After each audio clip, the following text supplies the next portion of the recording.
At dahil 30 days na nga ng ating alagang bihik mula nung ipinanganak sila nung kanilang inahin, kaya naman iwawalay na natin sila ngayong araw. Dahil nga wala pa rin tayong paglilipatan, kaya ngayon ding araw na lang din na ito ako gumawa ng paglilipatan nila.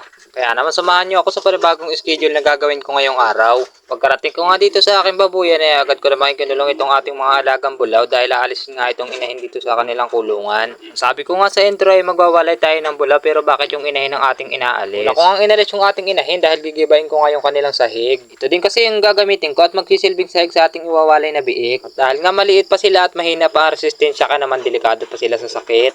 Limited pa nga yung materials na ginagamit ko dito sa aking kulungan, kaya naman ginagawa ko ay palipat-lipat na lang muna.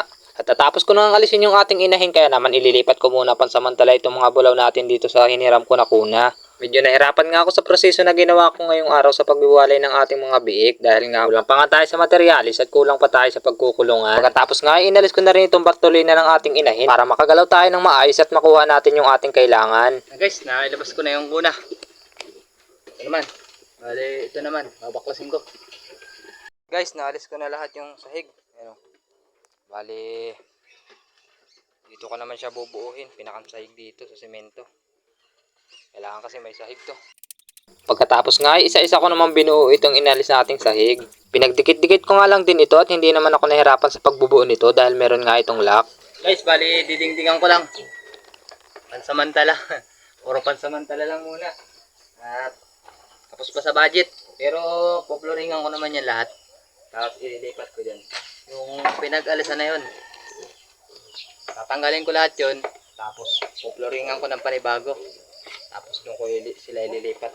Tapos pag nailipat ko na doon, divisionan ko ulit. Tapos ito naman yung pinag-alisan ko, ang poploringan ko. Tayo-tayo lang. Nag-iisa lang ako gumagawa eh. Guys, bali natapos ko na. Yang ibabrush ko naman para malinis at ililipat ko yung mga bulaw bago ako kumain. Bali, nagbili na din ako itong push brush. Hindi na rin kasi kaya ng walis. Ayan guys, bali natapos ko ng brushin. Babanlawan ko naman. Kaya pagkabalaw ko, tutuyuin ko.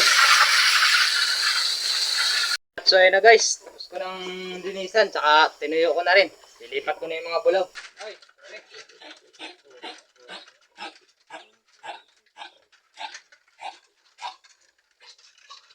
so ayun na guys, tapos na tayo maglipat. Bali 11 piglets yung nilipat natin.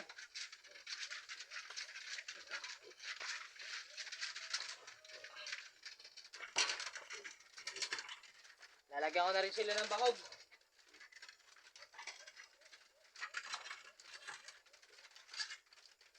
Mamaya ako nalalagyan ng inumin. Kakain mo na ako. Palaki kayo ng maayos para tayo ay kumita.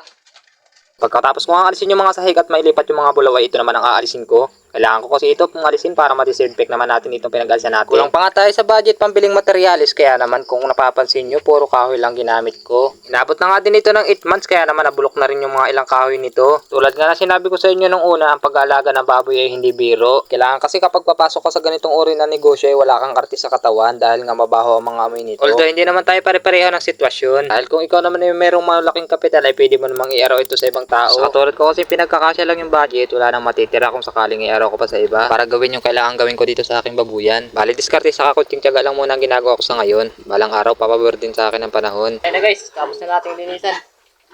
Ayan o. Alis na natin yung luma nating parawing pin. Kasi ito yung nanay natin o.